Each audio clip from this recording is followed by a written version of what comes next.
Bienvenue à notre exploration approfondie. Aujourd'hui, on va décortiquer un peu les idées de Sunera Madani. C'est une CEO qui se décrit elle-même comme une time hacker, une pirate du temps, quoi. Très caféinée, dit-elle. Oui, c'est ça, une time hacker.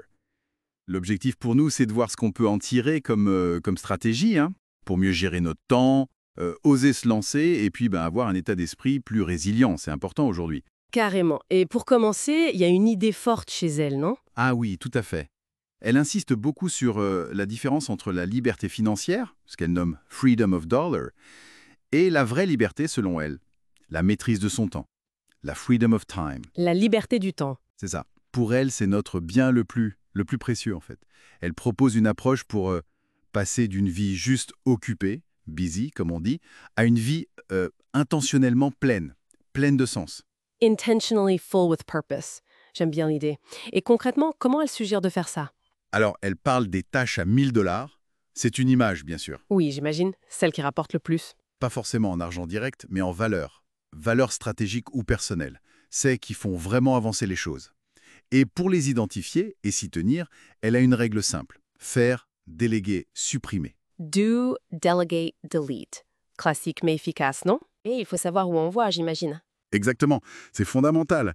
Définir son but ultime pour pouvoir ensuite travailler à rebours, que ce soit pour son entreprise ou pour ses objectifs perso. Et c'est là qu'intervient sa fameuse règle de 3. Précisément, se concentrer sur les 3 actions, mais vraiment les 3 actions clés qui font avancer vers ce but.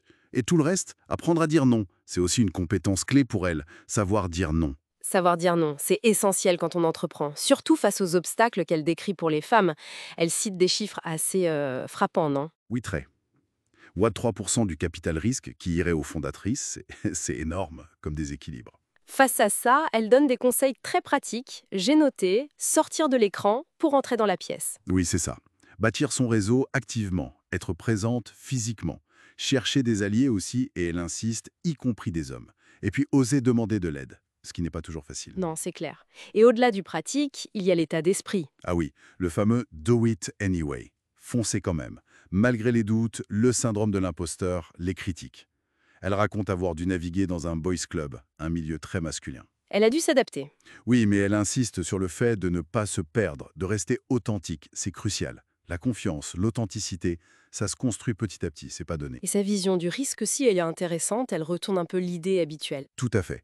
Elle dit, ne pensez pas seulement au risque de faire quelque chose, mais demandez-vous quel est le risque de ne pas le faire. Le coût de l'inaction, en somme. Ça change la perspective pour prendre des décisions importantes, comme quand elle a quitté son job. Exactement.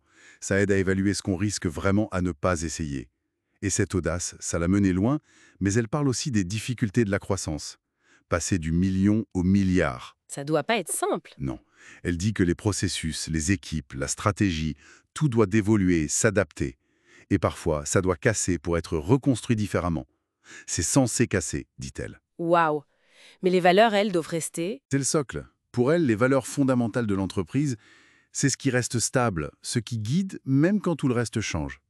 C'est ce qui l'a guidée même quand elle a renommé sa société Stax. Et pourtant, malgré cet immense succès financier, la licorne, le milliard, elle a connu une sorte de crise personnelle, c'est ça, Feya? Oui, une prise de conscience assez forte.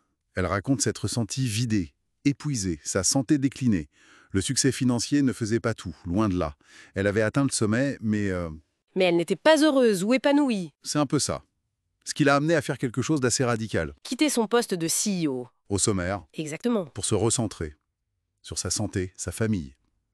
Et pour redéfinir ce que le succès signifiait pour elle, elle parle maintenant de chercher la freedom of impact, la liberté d'avoir un impact. Une nouvelle phase, en quelque sorte. Elle appelle ça Sénat 2.0. Construire sur l'expérience passée, mais avec des priorités différentes et une plus grande intention de présence. Bon, si on essaye de résumer un peu tout ça, qu'est-ce qu'on garde déjà? Déjà, cette idée que gérer son temps, c'est pas juste des outils. C'est s'aligner sur ses valeurs profondes, être intentionnel. Oui. Et pour l'entrepreneuriat, la vision, la résilience face aux échecs, c'est clé. Et puis, oser demander de l'aide, créer du lien. Tout à fait. Et pour les femmes en particulier, cette nécessité de créer ses propres réseaux, de chercher des alliés et d'oser prendre sa place, mais en restant soi-même. Sans masque, comme tu disais. C'est ça. Et puis cette leçon plus large sur le succès. Qu'est-ce que ça veut dire, au fond, réussir? Au-delà des chiffres, c'est une question très personnelle. Et pour finir, peut-être cette idée sur le risque. Au lieu de toujours se demander quels sont les risques si je fais ça, se poser la question inverse. Oui, quel est le vrai coût si je ne fais rien? Si je laisse passer cette idée, cette ambition, qu'est-ce que ça coûte de ne pas agir? Ça laisse à réfléchir en effet.